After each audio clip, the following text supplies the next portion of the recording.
मंगळवारी दिल्ली विधानसभा निवडणुकीचं वेळापत्रक जाहीर झाल्यानंतर राजकीय हालचालींना वेग आला आहे। त्याच पार्श्वभूमीवर नवनवीन योजना आणि नवीन प्रकल्पांचं भूमिपूजन केलं जात आहे। तर राजकीय नेते मंडळी दिल्लीकरांच्या गाठीभेटी घेत आहेत। राजधानी दिल्लीत भाजपची लढत इंडिया आघाडीचे आप आणि काँग्रेस या दोन पक्षाविरुद्ध होणार आहे। पण इंडिया आघाडीतील या दोन्ही पक्षात निवडणुकीआधीच फूट पडली आहे। त्यामुळे यंदा हे दोन्ही पक्ष स्वतंत्र लढणार आहेत। त्याचं कारण म्हणजे इंडिया आघाडीतील पक्षांनी काँग्रेसला दूर लोटत आम आदमी पक्षाला पाठिंबा जाहीर केलाय, ज्यामुळे काँग्रेस पक्ष आता या निवडणुकीत एकटा पडला आहे। पण त्यांच्यावर ही वेळ का आली, या निवडणुकीत त्यांचं भवितव्य काय, तेच आपण या व्हिडिओमधून जाणून घेणार आहोत। नमस्कार, मी गजानन पौळ आणि तुम्ही पाहताय अरुतम मराठी। तर नवीन वर्ष सुरू झाल्यानंतर पहिल्यांदाच दिल्लीत निवडणूक होत आहे, ज्यामुळे राजकीय नेते आणि कार्यकर्ते उत्साही दिसून येत आहेत। मात्र काँग्रेस आणि आपसाठी ही निवडणूक खूप टफ जाण्याची शक्यता आहे, विशेषतः काँग्रेसला, कारण इंडिया आघाडीतील सर्व प्रमुख पक्षांनी आपला पाठिंबा आम आदमी पक्षाला दिला आहे। तृणमूल काँग्रेसच्या अध्यक्षा ममता बॅनर्जी यांनी बुधवारी दिल्ली विधानसभा निवडणुकीत आपला पाठिंबा देण्याची घोषणा केली आहे।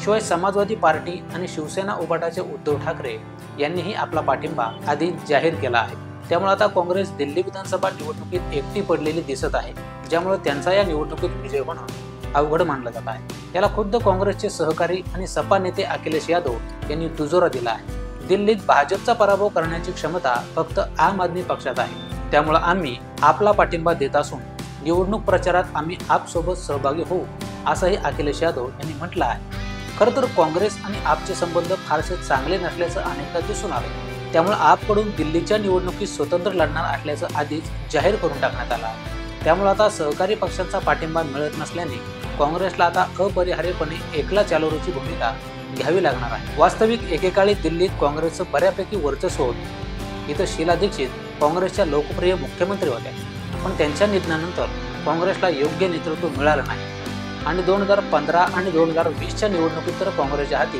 भोपळा झाला।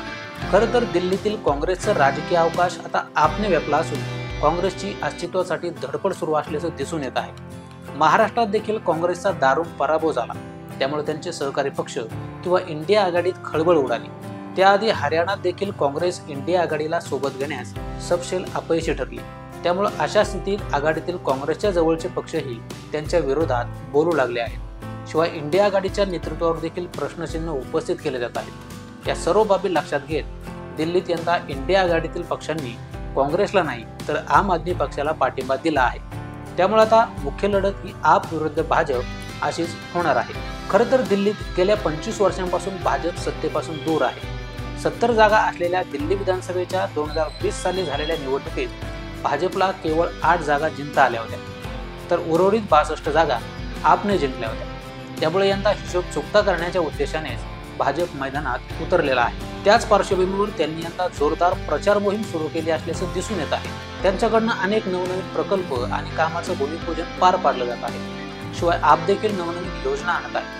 पण गेल्या 5 वर्षात आपच्या नेत्यावर झालेले भ्रष्टाचाराचे आरोप असतील, पक्षाचे अध्यक्ष केजरीवाल यांची मद्य घोटाळ्यामुळे झालेली जेलवारी असेल किंवा आपच्या खासदार स्वाती मलिवाल यांना झालेली मारझोड असेल, या आणि अशा अनेक कारणामुळे आपची प्रतिमा कलुषित झाली असल्याचं बोललं जात आहे। तेव्हा इतरांच्या भ्रष्टाचारावरून रान पेटवणारा आप पक्ष हाच भ्रष्टाचाराच्या चिखलात पूर्णपणे बुडलेला असल्याच्या चर्चा होत होत्या आणि आजही होत आहेत। खरं तर आता भाजपला याचा फायदा होण्याची शक्यता जास्त आहे। त्यामुळे भाजपकडून आम आदमी पक्षाचे मतदार आपल्याकडे आकर्षित करण्यासाठी वेगवेगळ्या योजना आखण्यात येत आहेत। शेवटी आगामी दिल्ली विधानसभा निवडणूक एक महत्त्वपूर्ण लढाई म्हणून आकार घेत आहे, ज्यामध्ये काँग्रेस पक्ष पूर्णतः एकाकी पडलेला पाहायला मिळतो आहे।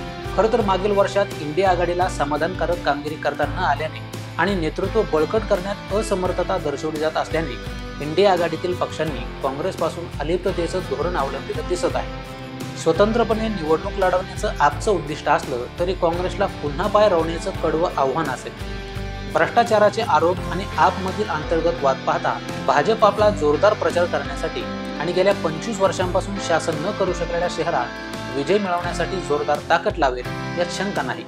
या संदर्भात तुम्हाला काय वाटतं? दिल्लीतून काँग्रेसचं अस्तित्व संपले का? ते आम्हाला कमेंट करून जरूर सांगा आणि असेच माहितीपूर्ण व्हिडिओज पाहण्यासाठी अरुतम मराठी न्यूजला सबस्क्राईब करा।